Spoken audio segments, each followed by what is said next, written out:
गरीब मायका। मोहिनी के 3 बेटे थे। पति खूब अच्छा कमाता और बड़े घर के ऐश सब था मोहिनी के जीवन में। लेकिन एक चीज जो नहीं थी वो थी सुकून। मेरी बहन और मेरा भाई दोनों गरीब, लेकिन मैं मेरे पास तो नोट की बरसात है। तभी मोहिनी की बहन बीना उसके दरवाजे आ जाती है। अरे मोहिनी, कैसी है? मेरे घर में ना सिलेंडर खत्म हो गया है। तेरे पास तो इतने पैसे हैं, भरवा देना मेरा सिलेंडर। पैसे जैसे ही आ जाएंगे मैं दे दूंगी। तभी मोहिनी का पति राकेश आ जाता है। क्या है बिना, ये अपने घर की परेशानी हम लोगों के घर ना गाया करो। तुम्हारी बहन को तुम लोगों पर तरस आ जाता है और वो पैसे देने लग जाती है। मुझे ये बिल्कुल पसंद नहीं है। ओ जीजा जी, नहीं, मैं तो वो बस अच्छा, मैं चलती हूँ। बीना वहां से चली जाती है। उसके जाने के बाद अच्छा किया जो आपने सुना दिया। अरे न जाने क्या सोचकर मेरे घर आ जाती है कि जैसे यहाँ तो भंडारा भरा है। अरे कितना तो दे दिया। अच्छा जी, जरा 1000 तो देना। वो बिन्नी दीदी है ना, उनके घर जा रही हूँ। उनका पोता हुआ है तो मुंह दिखाई दे दूंगी। हाँ, उन लोगों के आगे तो शो ऑफ किया करो। वो खुद को बड़ा अमीर शो करते हैं ना, दिखा दे कि तू भी किसी से कम नहीं है। हाँ जी, इसी के लिए तो जा रही हूँ। मोहिनी तैयार होकर अपनी बुआ की बेटी के घर जाती है, जहाँ उसके पोते का कार्यक्रम चल रहा होता है। वहाँ वीना भी आई होती है। अरे वीना, क्या जरूरत थी यहाँ आने की? तेरे घर पर गैस नहीं है तो वो भरा लेती। क्या करूँ मोहिनी, बुआ को बुरा लग जाता नहीं जाती तो। वैसे मेरे पास एक जोड़ा बच्चे का कपड़ा रखा था, वही अपनी चांदी के पायल के साथ देने जा रही हूँ। घर पर गैस थी नहीं, सोचा परिवार यहीं खाना खा लेगा, बाकी सुबह का सुबह देखा जाएगा। मोहिनी को बहन पर दया आ जाती है। वो पर्स से 1000 रुपए निकाल कर दे देती है। ले बिना, लेकिन पैसे वापस कर देना, तेरे जीजाजी हिसाब लेते हैं। मोहिनी भी क्या करती, गरीबी में बहन का सहारा ही उसके जीवन जीने का आधार था। फिर एक रोज, सुनिए, भाई के घर बेटी हुई है, मुझे माँ के पास जाना होगा। अरे उस घर में ना कूलर है ना एसी, कैसे रहोगी तुम? हाँ, वही सोच रही हूँ कि अकेली जाऊं, बच्चों को साथ ना ले जाऊं। चली जाओ, लेकिन ये जो तुम अपने गरीब परिवार से मिलने चली जाती हो ना, मुझे बिल्कुल अच्छा नहीं लगता। पता नहीं मैं भी कैसे मैनेज करती हूँ, लेकिन क्या करूँ। मोहिनी भाई भाभी के घर आती है। मोहिनी, कैसे आना हुआ? तू यहाँ हम लोगों के घर रह लेगी या फिर किसी होटल में रहेगी? क्या हो गया है माँ? मोहिनी को क्यों ऐसे बोल रहे हैं आप? अरे तू नहीं जानती अपनी ननद को, पैसे वाली है ना, तो ऐड कुछ ज्यादा ही है। मोहिनी को माँ की बात का बुरा नहीं लगता है, क्योंकि उसे पता ही नहीं चलता कि माँ उसे जली कटी सुना रही है। वो भाभी की बच्ची के साथ लेन देन करती है और वहाँ से चली जाती है। उसके जाने के बाद, माँ, क्यों आप मोहिनी को इतनी सारी बातें सुनाती हो? भाई का बेटा बोल पड़ता है। माँ, क्योंकि दादी जानती है कि बुआ के अंदर घमंड है। सही बोल रहा है मोहन। बहू भले तुझे ना दिखता हो, लेकिन मुझे और मोहन को दिखता है कि वो कितनी घमंडी है। मोहिनी मायके आती है, जहाँ गरीबी के कारण चीजें कम होती हैं। इस मोहन के बच्चे को काम पर लगा दो ना, किसी दुकान या किसी होटल में।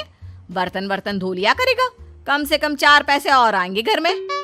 देख मोहिनी, माना तेरे पास पैसा है, लेकिन तेरे भाई के दिन इतने भी बुरे नहीं चल रहे कि वो अपने बच्चे की पढ़ाई रुकवा कर उससे बर्तन धुलवाए।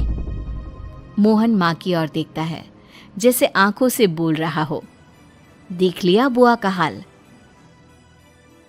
हाँ मोहिनी, बात तो सही है, लेकिन अभी मोहन को पढ़ना है। आखिर तुम भी तो अपने दोनों बेटों को पढ़ा रही हो ना। मेरे बेटों से कैसे कंपेयर कर सकती हैं आप? अरे वो तो कलेक्टर बनेंगे। हाँ, कल को वो मोहन को नौकरी में रख लेंगे, क्यों? मोहिनी कुछ दिन और रहकर चली जाती है। धीरे धीरे दिन बीतता है मोहन बड़ा होता है और कड़ी मेहनत से सफल भी हो जाता है। मोहिनी, माँ के जाने के बाद तो तुमने भाई भाभी के घर जाना छोड़ ही दिया, क्यों? वो क्या है ना, उन लोगों का घर छोटा है, मेरे बच्चे जाना ही नहीं चाहते। पर तुझे क्यों अचानक मायके की बात याद आ गई? यार, मेरा तो मायका है, भाई भाभी है, मेरा तो आना जाना लगा ही रहता है। हाँ, क्योंकि तुझे आदत है ना ऐसे छोटे से घर में और कम पैसे में रहने की।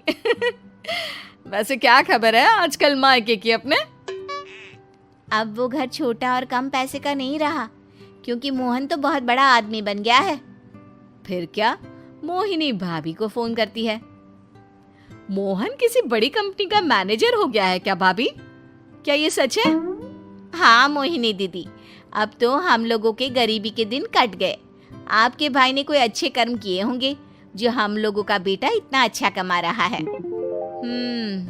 देख लो भाभी, पहले भी आपने कई गलतियां की थी, आप थोड़ा संभल कर चलना। भाभी को मोहिनी की बात समझ में नहीं आती कि वो क्या कहना चाहती है। फिर एक दिन वीना मोहिनी से कहती है, मोहिनी, हमारा भतीजा मोहन अच्छा कमा रहा है, क्यों ना मैं अपने बेटे की नौकरी के लिए उससे बात करूं? अरे बुआ का बेटा है, ये सोचकर मदद तो करेगा ना? हाँ हाँ, क्यों नहीं करेगा, उसके बुरे दिन में तो हम भी खड़े थे।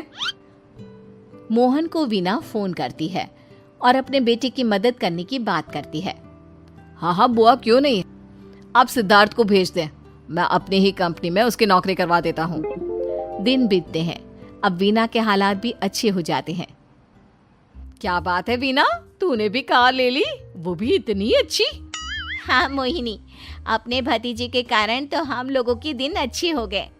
उसने सिद्धार्थ की नौकरी लगवा दी है, वो भी शानदार।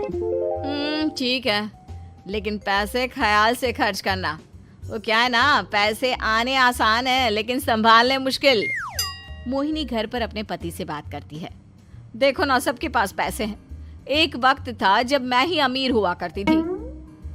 लगता है कि ज्यादा दिन नहीं रह पाओगी, मेरी नौकरी को कुछ साल ही बचे हैं और तुम्हारे दोनों लड़के निकम्मे हैं। उन लोगों को बोलो ना कि नौकरी करे।